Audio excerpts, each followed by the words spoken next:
Here we go. Welcome back, ladies and gentlemen, to the Sports Med Bros podcast. This is episode 66.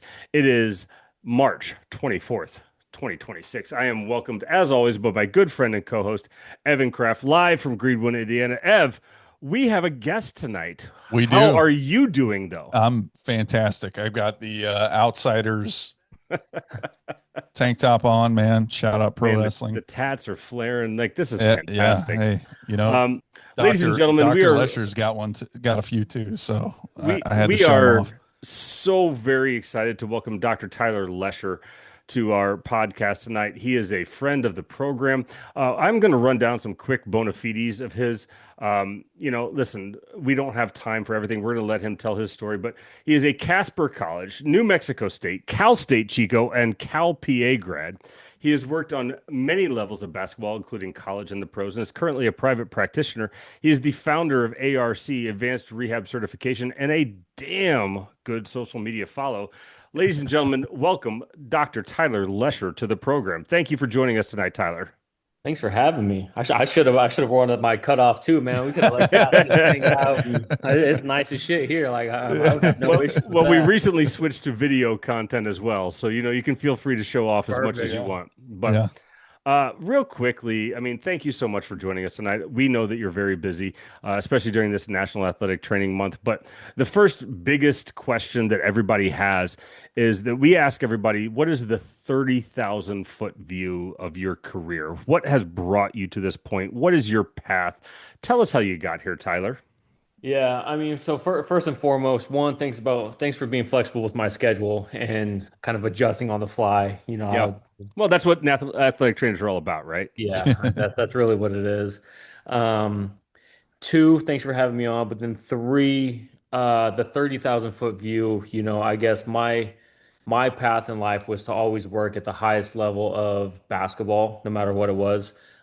So obviously growing up, me being a young, naive kid in Wyoming, I was like, I'm gonna play in the NBA. And obviously that shit got shut down really quick once I realized that, I'm not athletic. So I had to find a like different avenue. My initial thought when I started school was I was like, like orthopedic PA was kind of like that new upcoming thing, like or at least like PA was. So I was like, maybe I'll do that. And like I'll just work with an NBA team. As I did my research, I was like, that's really not a thing. So then I went into nursing and I got through the program and I was like, I fucking hate this. Like this is just awful. But while I was doing that, I was taking sports medicine classes on the side to maintain full eligibility or maintain a full line of credits so that I can keep my scholarship. And finally, the his name's Dan Dalen. Probably owe him my entire career for saying this, but like, I was sitting in the training room studying for a nursing exam at one point. He's like, "What the fuck are you doing, man?" He was like, he goes, "Clearly, nursing is not for you." He's like, "Look where you're at. Look what you're doing. Look how easy athletic training is for you." He's like, "You need to get out of that and just go all into athletic training." I was like, you're probably right. 2 weeks later was like the Rocky Mountain Athletic Training Association weekend or whatever. And he came back and he was like, "Hey, I got a list of schools that will, take you in right now starting next year and you'll get a, jump start into the program." So I was like, well, hell with it, let's do it. So I ended up in New Mexico State because I had family down there, and yeah, just got the bachelor's in athletic training, and then just kind of never looked back from there. I wanted to work in basketball. Obviously, when we go into a GA spot, that's not a basketball role, right? That's a full-time position. So what I did was I went to where the hell I go? Chico. So I went to Division 2 so that I could work with basketball and already start getting that on the resume. So I did that for 2 years, and then honestly, I left my master's and I couldn't get a job like at all. It was the craziest thing ever. Like, went back to New Mexico, I started DJing, started bouncing to like make ends meet and pay the bills and whatnot. And finally, throughout the course of my career, I ended up meeting his name's Dan Shiminsky. He's now the head athletic trainer for the Denver Nuggets. And he called me one day and he was like, "What the hell are you doing?" I was like, living at a bar, bouncing. And I said, why? And he's like, I got three teams on the line that are looking for like a intern for, it was at the time the D League. And it was the Bulls, the Warriors, and the Cavaliers. And he was like, send me your resume and I'll send it off to him. Never heard from the Bulls. Went through four interviews with the Warriors and three with the Cavs, and ended up getting the Cavs. And that was the year they were coming off the championship. So where they took the Warriors to Game 7. So I went there at a very high point of Cleveland. Not that anybody really wants to be in Cleveland, but it was a very high point of Cleveland coming off the championship. The Cleveland Indians were just going to the World Series, so like it was a big time for Cleveland.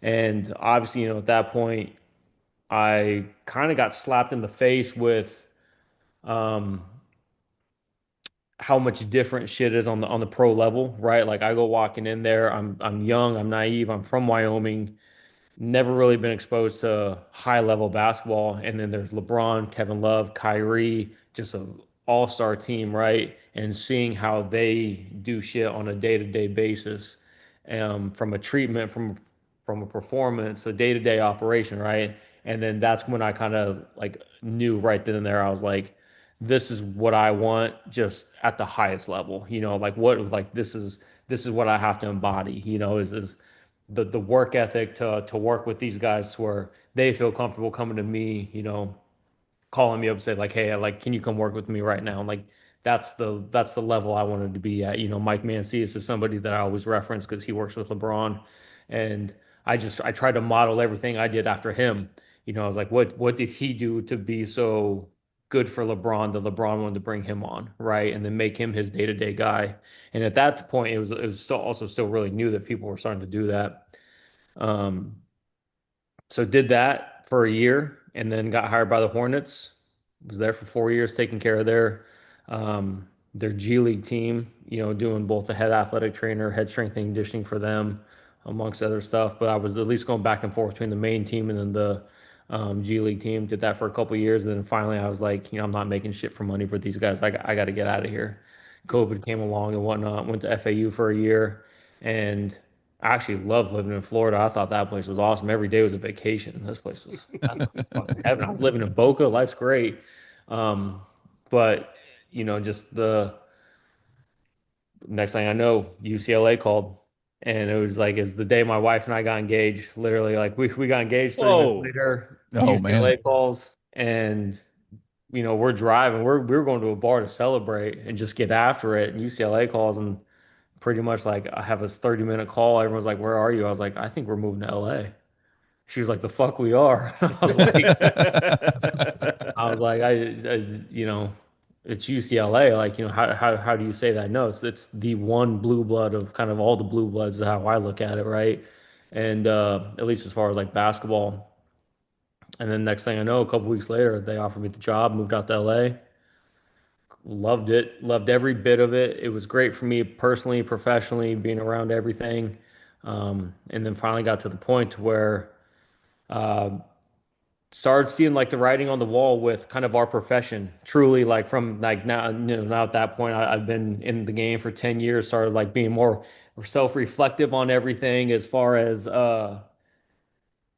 pay, how our associations ran, the things that are or aren't happening from an employee employer piece from like working in a school, relating that back to life with the Hornets and kind of how they treated employees, blah blah blah, and then kind of taking it and be like, what, shit's not right. And I felt like for whatever reason, it's kind of, I undertook the job of being more vocal on social media and saying something's got to change. I don't know what it is. I'm sick of living paycheck to paycheck. We're all overworked. We're all getting burned out. We're all like, all these different things, and not shit's changing. And we need to find a reason why. So, and as a byproduct of that, also being broke trying to live in LA is when ARC started. The inner workings of Escalate were starting to begin. And then, I got lucky with this role with my current athlete. We drafted his brother when I was at the Hornets, and he tore his MCL, had a grade 3 MCL tear the day before the draft, so he wasn't drafted. And as a favor to his brother, they were like, "Hey, just come in. We'll give you a pretty much like it's called an Exhibit 10 contract, which means you're going to be in the G League." And the Hornets were like, "Get him right. He'll be with you in the G League, and we'll see what comes out of it." Fast forward 7 years, he called me, and it's something we always joked around with. I was like, "Hey, you ever make it big, give me a call," kind of thing. And then next thing I know, he gets traded here, and a week after that, him and I are having dinner in LA, and he's like, "What do you think?" And I was like, "Hell yeah!" Like, is at that point, like my wife and I were kind of ready to leave LA, get out of that hustle and bustle, like go come to a place that's a little more affordable and whatnot. So that's the 30,000 view grind of what Yeah. the hell just happened in my life the last 12 years. Well, I feel like I either need a drink or a cigarette or something after that journey, Probably a but both. probably both, right? I mean, but isn't it crazy how that kind of stuff happens? How you just take opportunity after opportunity after opportunity, and when you Yeah. put yourselves in those positions, like it's not luck, right? Like you've No. done the work. You have put yourself in a position to succeed. And that's what I like about your journey, right? I think that's what's special about that. And that's what I think people need to hear that, you've done the work, you've put in the effort, and you've put yourself in the position to succeed. And good things will happen if you do that kind of stuff. Yeah. So that's really cool. Yeah. It, it's something that like I look back on a lot and go like, how the hell did I end up here? Sure. And I think a lot of like the times like everybody wants to work in the NFL or the NBA or something like that. It's like, how many interviews I've had with NBA teams and whatnot that I never got calls back. I Sure. never got anything. I had one Yeah. interview and never heard anything back. Like all these like I mean, I remember at one point when I was first coming out of grad school, I applied to over 200 jobs and I got one phone call back. And it Oh was shit. Texas State women's basketball, and they were going to pay me $32,000. And at the time, this is when I was DJing and bartending, and I was with my family, and they offered me the job. And my mom's like, "You're gonna take it, right?" I'm like, "I don't think I'm gonna take it." She's like, "What the fuck you mean you're not gonna take it?" And I was like, "Yeah, it is gonna happen. Like, I just like I don't want to go there." And it was like a month later is when the whole thing with the Cavaliers happened. Sure.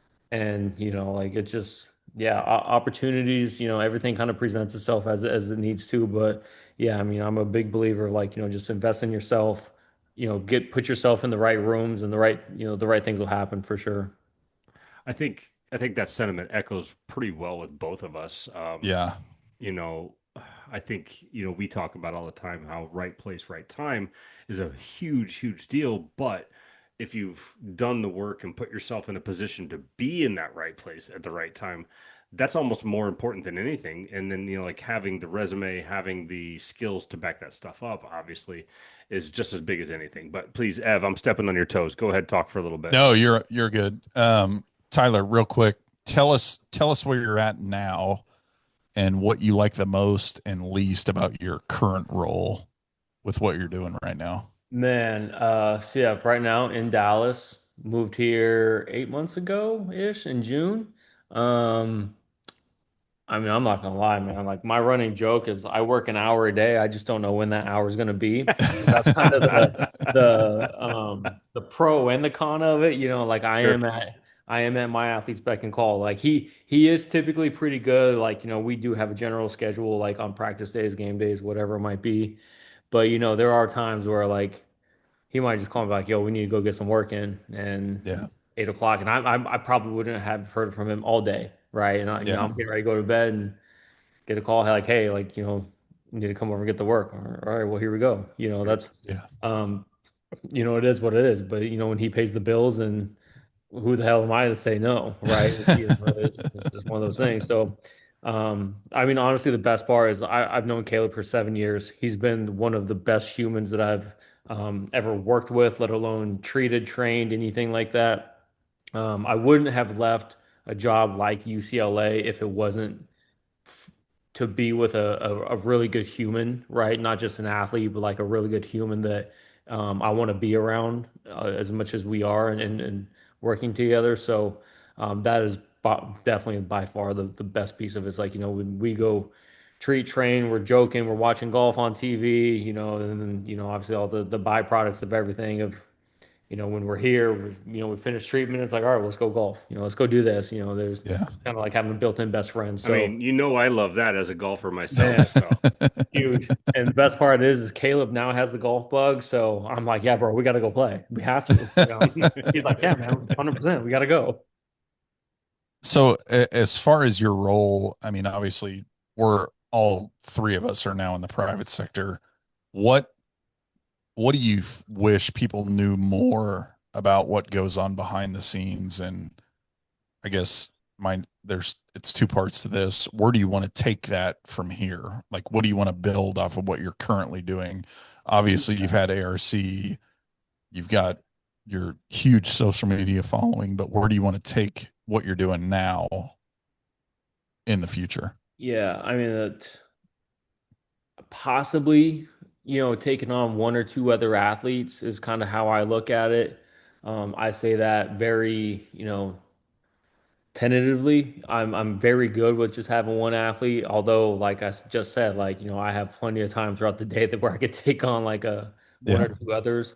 But I'm a big believer in keeping the main thing. And right now, professionally, like he is the main thing that I work with. So I'm very much trying to keep it like that. The one thing that, people got to realize on the back end of everything I do, um, it's when you're with a team, there's stress that comes with everything, just as we know, team related Yeah. stuff. The biggest thing is like, when my athlete gets hurt, it's like this shit's on you, right? Like you better do all the research and figure out everything you can to get him back as soon as possible. Because if he doesn't, obviously he's going to look at you.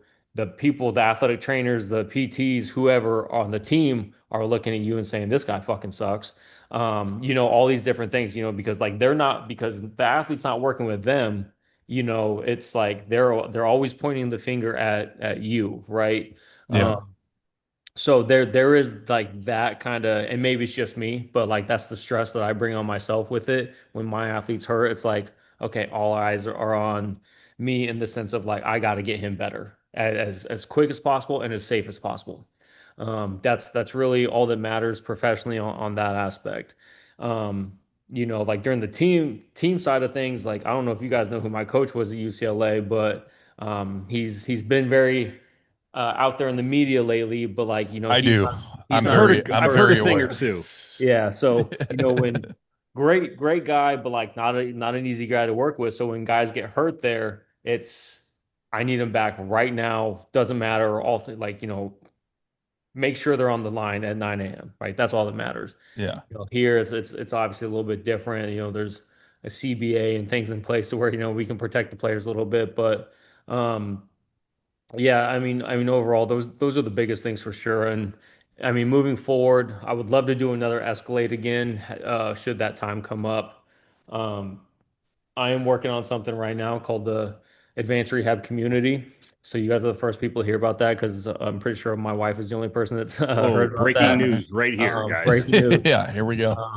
But no, that's just going to be like another kind of monthly thing that I'm going to do where people can just kind of log in and just say, for example, there's things that you guys want to learn specifically, you can just send it in there and I'm going to go do research on it. I'm going to get it CEU certified and then I'm going to do a presentation on it and drop it in there so that you can learn about it. And if nobody says that they want to learn anything, I'm just going to present on things that I'm currently learning about, right? I want to make it a very much just kind of an open, like, community where people can just, kind of get what they want out of it, right? Like, how many times have you gone to a conference and you're like, eight of these 10 people sucked, or like, what the fuck am I Yeah. supposed to do with this information? And like, that was one thing. That was the reason why I started Escalate was I wanted it to be a dream conference for me. Like I wanted to go there and learn from the people that I like to learn from. And I was like, I feel like if I get value out of it, hopefully others will too.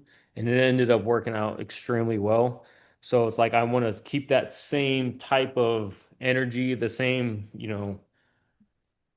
I guess the same what's the word I'm trying to think of? Uh It's like you same want to keep the momentum motivation, going. just the momentum of everything Yeah. with it Yeah, and keep it going and just keep giving people high quality information that they're not going to get in a book, right? sure. Because I just think that those days are also long gone with it. So I just want to keep providing a high level of education for people and make it applicable to what people like within our skill set also want, you know. No Yeah. doubt. No doubt. I Um, think we all, I think the majority of athletic trainers forget about that piece, right? That, hey, we tape, we give water, but we also do rehab. We also Yeah. triage. We also evaluate. we Like also educate. we also educate, and we're so caught up in the bullshit of the three kind of areas of triage, water, taping, and then everything else is just kind of whatever. But that's good to see that, guys like Aaron and I, we crave that because obviously we go to multiple, you go, Aaron, you go to more conferences than I do, obviously, but I'm always looking to improve my skill set no Mhm. matter what. And I'll be honest with you, there's a lot of conferences, I won't name anything on here, but they don't offer that. It's just not there. Like it really isn't. I So mean, how many times can you um, talk about rehabbing an ACL, right? Like, Yeah. yeah, exactly. And we don't talk enough about MCL sprains or high ankle sprains or concussions is a huge one that Right. nobody ever talks about, right? So um, anyway, escalate. If you're doing that next year, the Sports Med Bros would love to be a live part show, of live that, show. Live a show. part of that live Dude, show. we were gonna do it here in Dallas, and so my wife and I mean, my wife's the crush to everything. Escalade would never happen last year if it wasn't for her. But we got to Dallas and we're like, well, let's start looking at venues. Let's see if we can make this happen again. And the one thing that we never, I guess, realized or paid attention to was fucking FIFA is this year. Yeah, oh So yeah, every Yeah. country has yeah, everything already booked and whatnot, and we were like the two places that we could find were like, I mean, so costly. It was like, well, this is just, it's not even in the budget. We don't know. Like yeah, at the time, the Mavericks were going to be really good, right? Preseason, they were like, you got Kyrie, Cooper, like all these like big name players, and we're like, damn, like we're probably going to make a deep run in the playoffs anyway. And I was like, well, if I plan this the right way, I was like, how I did it last year, I was like, this would be the beginning of the finals. And I was like, I can't even plan for that, because what am yeah, I going to do? Plan this whole conference and then say we're in the finals and I can't be there, yeah, So then it just kind of Sure. became one of those things of like, Escalade's probably not going to happen this year. So that's when the advanced rehab community kind of came in. It's like, all right, how can I still provide high quality information and give back to, everybody within our community that wants to take advantage of it. yeah, Well, I think I speak for Ev, and we would love to be a sponsor slash live show proponent of that kind of thing, if and when Absolutely. that ever comes. Moving on real quickly, we were in professional sports. I decided to move on. Ev decided to move on. Tell us why you decided to move on, and what was the kind of onus for why? I mean, you spoke a little bit about your player that you deal with recently, but like leaving professional sports is not easy, right? And or like college sports even like Yeah. leaving that nest is not easy. Tell us why you decided to leave organized stuff. I think for me, it was one of those things where it's always been something I've wanted to do Mhm. at the end of the day. Like I brought up the Mike Mancini's with LeBron, and I saw that relationship and kind of how they work together and whatnot. And I was like, that always looked like an incredible idea and an incredible thing, right? Um, it is hard leaving the team thing because you're always sitting there wondering, like, well, if he fires me, like I'm fucked. Like I, this is it. I mean, You I know, left the team thing and Ev got 3 rings. So, that's just how, like, there it's it kind of is, sucks. right? But it just became one of those things where my wife and I kind of just we collectively decided like, this we were ready to leave LA and it was just going to be the right move for Sure. us, moving forward. I knew that it was kind of a less of a work demand, but a higher a higher demand, obviously because everything is based around him, right? Like I have one person instead of the 17 guys at UCLA Sure. or whatever it is.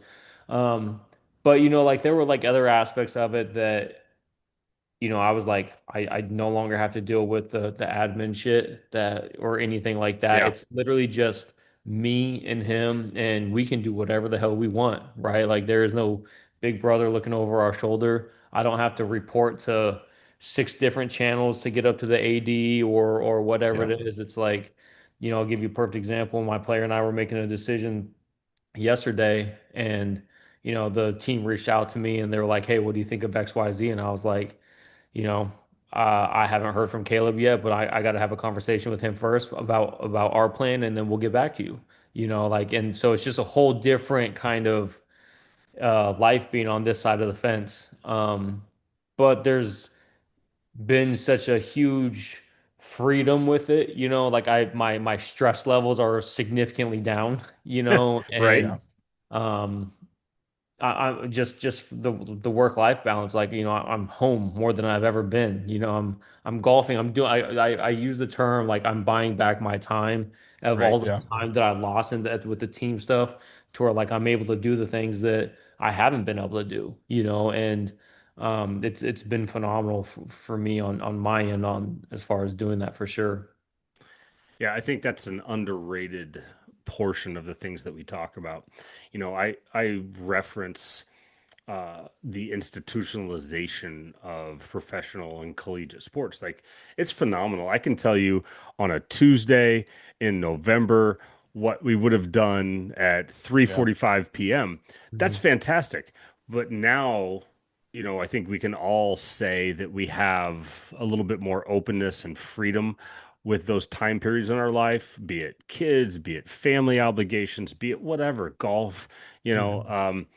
And granted, there's a different level of stress, but it's almost in a way a nicer level of stress because you control Significantly. it. Exactly. It's like kind of what's that old school, like there's you stress and bad stress or whatever it is. Like Yeah. that's exactly what it is, man. Like, I wake up, I kind of go at my own speed, I work out, kind of do the things that I need to do and do my own bit of learning and things like the research that I'm trying to, get better at. And I'm not sitting there having 20 kids knock down on my door and asking me questions and, answering a shit ton of emails or whatever it is. And it's like, yeah, it's a whole different level of peace for me now. It's like obviously the next thing is as far as like, when he retires, then what? Sure. But that's hopefully not 7+ years away, something like that. And we'll figure about that later, you know, Yeah. No doubt. just enjoying it now. Yeah. I'm going to kind of parlay this question here in terms of what do you want to see in terms of athlete care going forward? And I'll make this a two-parter. What do you want to see in terms of athletic training as a profession as a whole going forward? I know you've talked in the past about standing orders, getting rid of those. Yeah. I'm fully on board with that decision because in the private sector, we don't need that anymore, Yep. right? We need to make our own money. We need to be cash based. I Yep. fully support that. But where do you want to see athlete care go and the profession go in the future? Yeah, I think that athlete care needs to keep being more proactive instead of reactive. I think that's the biggest thing, right? Yeah, But more so that like athletic trainers need to have more influence on the performance aspect of absolutely. everything. This is kind of why my athlete and I kind of, I don't want to say that we coined it, but we got the term of performance therapist instead Yeah, of just athlete, athletic trainer. I think it kind of defines my role better as far as the things that I do with him, right? Because I mean, we go straight off the table onto the floor, under a barbell, onto the court. It's like yeah, it's uh, uh, athletic trainer. I don't think signifies everything that like kind of what I do. So that's kind of where we got that. So I just want to see that keep being more progressive. I want to see athletic, just not I don't think there's such thing as preventative care, but if there is, it's due to being more proactive with our care, right? yeah, I think that that's the big piece to it. As far as athletic training, I'll say this: if we don't make decision soon as far as like what we want out of a profession. I think our profession's fucked. I think that it should just dissolve and we should all just be, medical whatever, clinicians, something, you know what I'm saying? Um, I do think that we need to get rid of standing orders. I think that until we can stand on our own 2 feet and say that we are a medical provider, then we will always be so and so's little brother that always has eyes looking over him. We're never allowed to do anything because you can't dry a needle unless you got a doctor's signature, and you're always getting slapped on the wrist for it. Yeah. Just shit like that. Like I'll give you a perfect example. I was at UCLA. There's zero laws and rules about being, an athletic trainer out there. In my private practice, I could needle, shockwave, do whatever the hell I wanted. But when I was at UCLA, because of all these different rules and whatnot, it's like every single time I wanted to needle somebody, I had to go get my director of rehab signature. I had to go get a doctor's signature. And it was just like every single time, it's like, this is a joke. Like, this is a fucking joke. The second piece to everything is I think that we need a unified legislation. It can't be state by state based. I think that makes Yeah. no sense. Yeah. Absolutely no sense that what I can do in California, I can't do in Texas or whatever. And it's like I think that that's probably started from just years of lobbying with physical therapists in some sense. I don't know. Don't quote me on that, but I think that's probably where it stemmed from in some capacity. I don't know. And I'll be the first person to say that if any physical therapist lobbyists have any issues with athletic trainers trying to stand on our own 2 feet, stop being a dickhead and stop being a bully, because that's really all it comes down to, right? Like that, there's more than enough pieces to the pie that we can all eat and share. And us standing on our own 2 feet is not going to take out that much of their chunk. I'll Hey, just say listen, I say all the time as a PTAT, I both love and hate professions equally. So I'm with you on that. absolutely 100%. I do think that the third piece to it, and this is, you know, kind of iffy with it. I think that if the time were to come that we could do third party reimbursement, obviously that would be incredible, especially within our sector, right? It's like if you were able to charge, in a private practice, third party reimbursement, I'd be sitting here charging my athletes insurance left and right, up and down, right? Yeah. And we'd be making a lot of money doing that. I don't know what that would. When I was on the podcast this morning with the NATA people, I said I don't know what that would look like from a team side because I think the team is going to take the cut. I don't think it's Yeah. ever going to come back to the athletic trainer or the PT. Yeah. I think the team takes the cut. I think the admin is going to take it all anyway. And I say that because every time there's a giant influx of money coming into a school from a conference or whatever it is, all that money goes towards admin anyway, right? Like Yeah. it very rarely gets trickled down. I was at UCLA when we made the jump to the Big Ten, and everybody was like, damn, like everybody's about to get raises. Like, I'm UCLA men's basketball. I'm fucking one of three teams that, that Big Ten thing like really mattered with, right? Men's and women's basketball and football. Not a damn thing happened, and it's because there's so many other people above us that always have their hand out that they're going to get it filled way before it trickles down to us. So I think that all in all, like these things need to happen. I do very loosely, but and jokingly, but kind of serious, think that if athletic trainers went on a strike during the first week of training camp for college football, every person would have a raise. And because you know why? Because a college football coach, I just imagine mean, Nick Saban, if he couldn't practice because the athletic trainers were on strike, his athletic trainer would have a $20,000 raise by the end of the day. I guarantee it. if not Um, more. if If not not more. more. Yeah. And I'll give you a perfect example. I'm not going to name names, but I'll name uh, a school just below where I was born, and they did that. They went on strike, and it was 48 hours later. All of them had title changes and pay raises.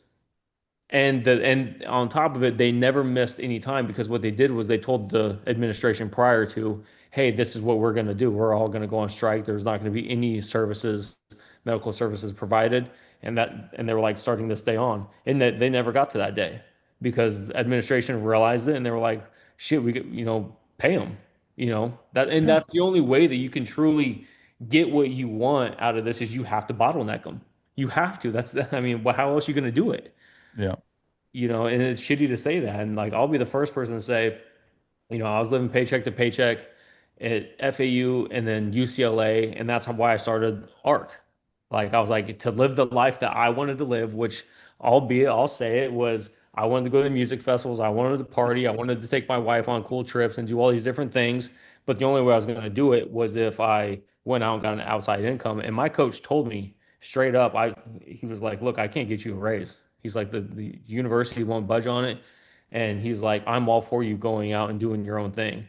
And he said, as long as it doesn't impact like immediate team carries, like you want to go get private clients, you want to go do whatever, he's like, I'm all for it. And that was one thing that I always respected Mick for was he never held me back from trying to, improve my financial status. Yeah. And Don't you think too many people are afraid to talk like that though and have 100%, that everybody Yeah. is. conversation? And I'll Yeah. tell you why. And it's because I I'm didn't not mean gonna to say interject, but I think that's an important point. That's yeah, huge. 100%, dude. But like, think about this. It's because like when you're going up, when you're going through the ranks of athletic training, you're always told to like you work behind the scenes. Everything you do is like be seen but not heard, really. Like you are behind the scenes working with the athletes, and it's like, well, that's also why nobody knows what the fuck we do because nobody ever has ever like, and that's why people also like will never pay us for what we are because they don't understand what we do because we spent so long being behind the scenes. And now it's like we're at the point now where like we need to get paid and we need to be doing all these different things. So like we have to start showcasing what we are doing and what we're capable of. We're like the most versatile profession like within the medical world, right? And we're sitting here going like, well, why are we all broke? Well, it's because nobody's ever spoken up. Well, Yeah. and Ev and I talk about all the time because it's never less, right? It's Yeah. always more. It's always more. Yeah. And we would talk all the time in the NFL. Well, you have X, Y, and Z. Well, now we're adding A, B, and C. Yep. Salaries don't, raise commensurate to what you're doing. There's extra responsibilities, so on and so forth. And it's not individual to the NFL. It's everywhere, right? It's everywhere. Athletic trainers are the ones that get bucketed Mhm. to do the thing. And we enjoy that and we actually revel in it. But there comes a time when it's time to, be awarded for that kind of thing. So, Absolutely. Yeah. And it's just, yeah. Ev, Yeah. go ahead. I think you had another question. I cut you off. No, I was gonna say, sorry, I'm reading this script here. I got a little distracted. Why is I'm going completely off subject here. So, what do you think education and the dissemination of information is so important to you in terms of your role now and going forward? I think that, and I don't quite know how I stepped into that spotlight of wanting to become more of an educator based on it. I think the biggest piece of everything was when I had a great mentor or coworker. His name's Paul Bernhardt, who's now with the Washington Wizards, and I watched him treat all the players with the Hornets and how he treated them with a unreal holistic background of like dry needling, manual therapy, strength and conditioning. And it was just such a unique thing to watch to where I was like, how have I never been exposed to this after X amount of years of athletic training and whatnot? And I think just it just kind of became my thing that I was like, everybody else needs to be exposed to this. And it was also, I guess, probably timing it the right way of like the rise of social media and Instagram Yeah. to where like I was able to start like putting things out there a little bit. Like it's it kind of just turned into this thing of like, where people just started reaching out to me and asking me like, hey, what are you doing in that video? And then it slowly just, it's kind of had this snowball effect of kind of turning into an actual like educator type role. But And like I'm sure there's things I put out there that are wrong. I have no doubts about it. I got Same. freaking I We got say wrong shit on crucified. here all the time. Dude, I I mean, got crucified over this concussion post one time. Holy shit, I got like Well, racked. we have a special section every week where we talk about the things that we did wrong before we talk about anything else. Yeah. So, But like, like it is what it is, But I think the biggest thing is kind of like what I said, a couple minutes ago, like being an educator, and just not being able or not being afraid to put yourself out there and come out from like kind of being into the shadows and being like, look, like, this is who we are.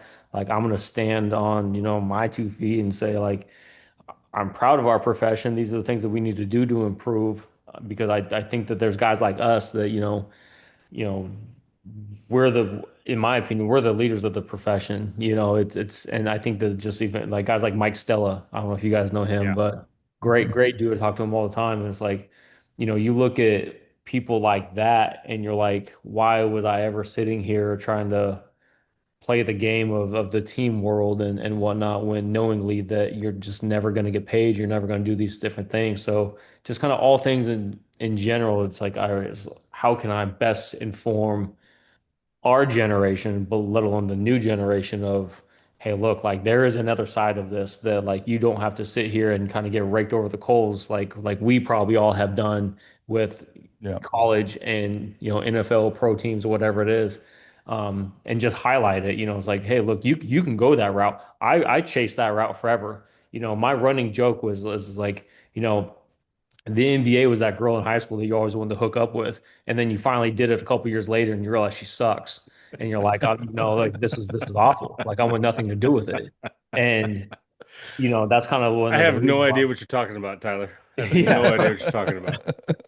but it's like, you just like one of those things where you're like, this whole you're chasing a logo over and over and over, and it's like, you finally get it, and you're like, damn, like, the NBA is not all what it's cracked up to be. I'm sitting here doing a shit ton of admin work.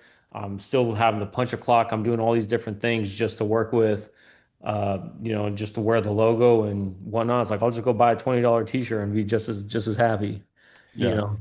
Well, and I think we talk about all the time, like we put these things on a pedestal as Yeah, professionals because we couldn't do the things that yeah, we're helping out the people that are doing it, right? And so, like I tell people all the time, I was a really competitive guy in high school, but I just wasn't very good at anything. So like the sports medicine was my avenue, right? And so you get there and then you do it and you have fun with it, either collegiate, high level collegiate or professional or whatever. And then you understand like, hey, wait a minute, this might not be it for me. yep, It's no shock or no shade on the people that are doing it for the 40-year guys or things like that. yeah, But that doesn't mean it's for everyone, right? And there exactly. are other paths to kind of like venture out into. So I appreciate that perspective. And listen, I think, we talk about all the time the fact that we kind of did our time. We experienced it. We're glad that we did it. It shaped Yeah, us, but that absolutely. doesn't mean it defines us, kind of Yep. thing. So, You never look back and be like, damn, like that was a bad, a no, bad life event. It's yeah, like shit, like competed for a world championship, I've worked in the NBA. Like, no, I'm never gonna look back and be like, damn, that sucked. yeah, Like I yeah, mean, for I sure, did something that, most people have never done in their lives or will ever come close to. And it's like, I did it by chasing a basketball. And, it's something that, I joke around all the time, like the little basketball is taking me further in life than anything else in the world has. sure, yeah, no doubt. And it's just it is what it is. And yeah, like you said, it doesn't define us. It's just a piece of us. yeah. Well, I think that's a really good summation. If we could, very quickly, obviously we can't summate your career in 45 Mhm. minutes, but tell people just real briefly. Obviously, you're very prevalent on Instagram and social media, but you also have all these other arms of things. Tell people how to get a hold of you and where to find you, real quickly. Yeah, I mean, Instagram's probably the best way. That's what I'm most active on. I will say I do have a TikTok, but for whatever reason, I get like 2 views. The only time I ever got like any views was during my wife and I were in Maui, and it was when the tsunami was coming, and it never did. Um, I was in Maui during a tsunami in 2012, by the way. was it a real tsunami? Yeah, they Ours, evacuated the island. ours wasn't. We were sitting in the airport, and everyone was like, take cover. And I'm just like looking around there. No tsunami. Nothing ever happens. I create more waves jumping into a hot tub. Like there's zero tsunami going on. But no, like Instagram is definitely the best way. I do have a LinkedIn. I'm somewhat active on LinkedIn, but I'll be the first person to say like I read messages on LinkedIn and I never look at them again, usually because it's just like people trying to sell shit. Yeah. Instagram is probably the best way for sure. Dr. T left. And what about ARC? ARC, probably the same way. You can always look up the advanced rehab certification.com. That's the actual website of it. Um, that is a completely autonomous I call it a 4 night course. People can do it completely self-paced. Get on there. It's the last live lecture that I did with it, to where people can. It's really kind of my philosophies broken down into baseline testing, fascial integration, movement capacities, upper and lower body rehab, just a giant like check mark for boxes to check for during the rehab process, right? Like obviously, if we were going to try and break down all of rehab, it would be we'd be teaching semesters on it. So like I you try to condense it down to 4 nights. And yeah, everything that's on that's all on the advanced rehab certification. So We've highly had recommend that to any friend of the people. program and ARC veteran Dave Dave, Snyder on big Oh previously, wave yeah, Dave. my and Yeah. guy Dave. so Great. he's a friend of ours. But now we have come to the portion of the program which you're not aware of, which we do with every guest, where we ask 5 trivia questions. We haven't named the 5 trivia questions. Maybe we need to, but we're going to go from increasingly easy, what I think, to difficult. And this is a lot of chat GPT, but also some digging on my part. Um, Question one, Tyler. You are originally from Wyoming. Almost every state has a state animal, bird, flower, etc. But Wyoming has a state dinosaur. What is the state dinosaur of Wyoming? Shit. Some of these may not be accurate. Man. Some of these may not As be. accurate as possible. Yeah, Man, I we've was gonna learned say with like a yeah, we Stegosaurus or something, or According to Chat GPT, it is the Triceratops, unfortunately. Triceratops. I can see yeah. that. Yeah, And the reason why that kind of makes sense is there was actually a giant fossil found in Wyoming, that I think it was a Triceratops, and it that was like there a you go. There you full-length go. one. Can't believe I remember that. Well, now you know. All right. Question two. While at UCLA, you also assisted with the men's golf program. Who was the most successful men's golfer while you were there by wins? It's got to be Omar Morales, right? Boom. Bingo. That's my Nailed Bingo. guy. it. Oh, yep. Bingo. Good job. We're gonna count that as 1.5 out of 2 because you did Yeah. kind of nail the Triceratops thing. Yeah. While you were with the Greensboro Swarm in 2019/2020, you had a player that averaged 31 points, 8 rebounds, and 3 assists per game. Who was that player? 31 points? Uh, According to ChatGPT. God, they must have played one game. I mean, it wasn't Caleb Martin. I was waiting for you guys to throw a sneaky one in there. I mean, this is Accord, going to be a random one-off. I'm going to say Malik Monk because he played one game and he scored like 30 some odd points, so it kind of makes sense. according to AI, that person was Dwayne Bacon. Are you familiar with Dwayne Bacon? DB, that's right. Yeah, I mean, that kind of makes sense because he did shoot it every time he touched it. So, I mean, that does make sense. And he's making a lot of money over in Monaco or Japan now or something like that. So Well, that kind of makes sense. There you we're go. here to inform you. That's what we do. Yeah. Dwayne Bacon. Weird dude. Great dude. Weird dude. All right, next one. The New Mexico State mascot is well known as the Aggie or Aggies plural, but that mascot also has a proper name. What is that proper name? Was it Pistol Pete? Boom. Yes, sir. Bingo. Done. So we're going to count that as a 2.5 out of 4, maybe Yeah. 3. We'll see Yeah. when we tally up all the scores at the end. Now, to round this out, question 5, you have a very prominent Instagram account with all sorts of fun material, and I encourage everybody to go follow Tyler. We do as well. We interact with him. You have 26,000 followers, 1,300 posts. What was your very first Instagram post regarding? Shit. I'll give you the date. December 18th, 2023. I couldn't tell you off the top. I couldn't tell you at all. I But had to scroll a the long way one to thing that find I it. can tell you is I used to have a lot of dicey shit on there from college, and I had to go back like from when Instagram first started I and think we have delete all all done of it. that on social Yes. media. So if I were to If you had to guess, guess, it's probably a picture of my dog. we were looking for a picture of the Pepsi Center in Denver. Got it. Well, that makes sense too. So, Okay. It's actually a not great bad. little story, real quick about Yeah, that when you talk please. about like how, putting yourself in the right positions and whatnot. That was during my junior year of the Rocky Mountain Athletic Training Association. And Saturday night, I went out with my longtime best friend from high school. We just get absolutely annihilated. I wake up the next morning and I'm like, I want nothing to do with like going to this like meet your peers brunch kind of thing. It was like Yeah. 7 a.m. I was hella hungover. And my buddy's like, hey, look, just go. Like, you never know who you're going to meet. And I was like, all right, whatever. So throw the suit on, like go over there. And growing up in Wyoming, they only ever showed Denver, like Denver broadcast. So like Nuggets, Broncos, Rockies, Avs. And, I grew up a Nuggets fan and I'm like standing in the room. I like look across and his name was Jim Gillen. And he was a longtime head athletic trainer for the Nuggets. And he was just standing there. Nobody knew who he was. And, um, I walked up to him and I said, hey, like, I want your job. And he goes, meet me at the Pepsi Center tomorrow morning.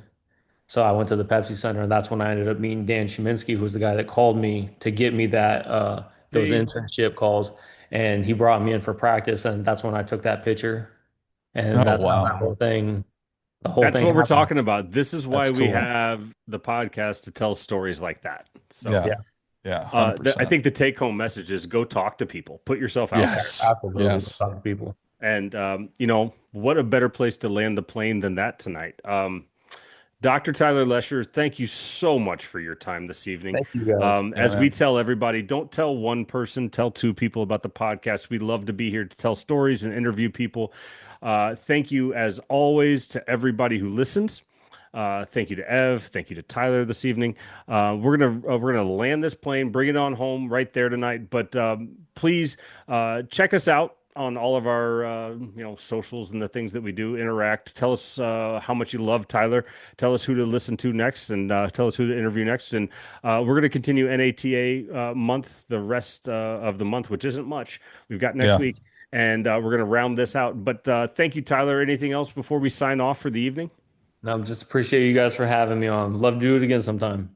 Yeah, man. Absolutely. We will revisit this, and appreciate everybody for listening in. Ev, any party shots for the night?